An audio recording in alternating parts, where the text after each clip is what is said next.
Ithi-ke halala abantu besifazane, halala ngokuba ziyinsika zemndeni nezwe lakithi. Noma yimuphi umphakathi nomndeni ophilile nothuthukile ubona ngoba kube khona abantu besifazane.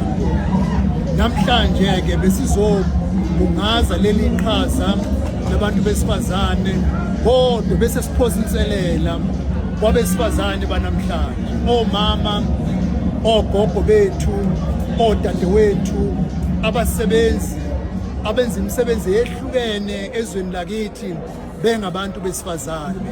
Sithi ninsika yezwe lakithi. Qhubekani-ke ukuba nibe udondolo emphakathini yakithi.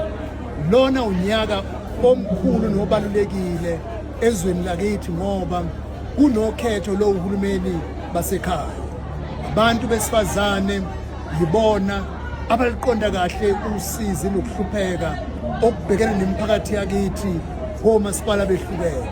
Uma amanzi engekho, uma ugesi ungekho, uma ezokuphepha zingekho, abantu bokuqala abaziyo ukuthi impilo yabo ithwala ubunzima ibe sengcupheni abantu besifazane.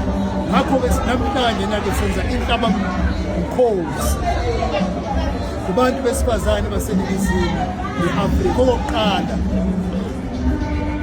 abaphumelo babo bevume ukuphakanyiswa bebe ngamakhansela. Ma futhi sebephakanyisiwe njengamakhansela bavume ukuba bahole imkhakha, ngoba imali uma isezandleni zomuntu wesifazane iphephile. Idingo zemphakathi yakithi abantu besifazane bazazi kangcono.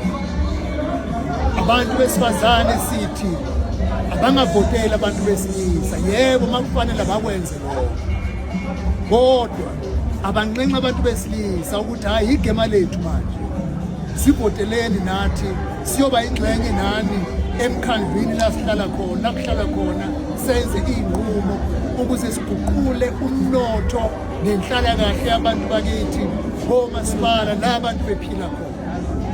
Lolu khetho-ke sibheke kulona, silindele ukuthi amaqembu ezombusazwe akhethe abaholi abanohlonze, abaholi abaqotho, abaholi abaqondayo ukuthi uhulumeni uphathwa kanjani. Ngoba uhulumeni imali ebuyele emuva kwamasipala iye kuhulumeni omkhulu.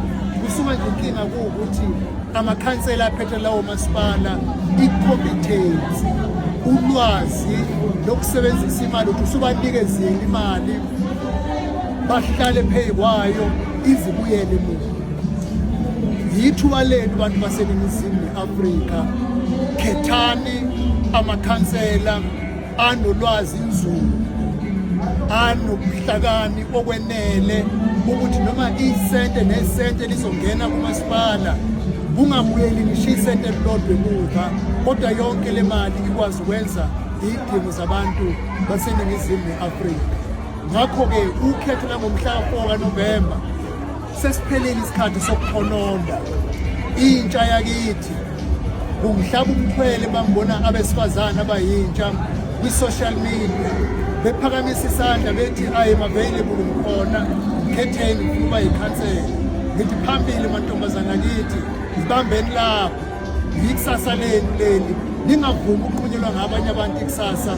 Hambani niyoba ingxenye yokuhlala kwimkhandlu la kuthatha khona iy'nqumo ngoba yikusasa lenu leli. Ngikhuthaza-ke kokubili ubulili, abesilisa abayintsha, abesifazane abayintsha, kodwa ngithi-ke nabantu bakithi abakhulile ngoba siyasidinga isipiliyoni. Abesifazane nabesilisa asisho ukuthi abachithelwe ngaphandle, abanikezwe ithuba bezokhulisa intsha yakithi ukuze siqinisekise ukuthi imikhandlu yethu izokwazi ukunikeza intuthuko ezinzileyo nezokwenza umehluko kubantu bakithi.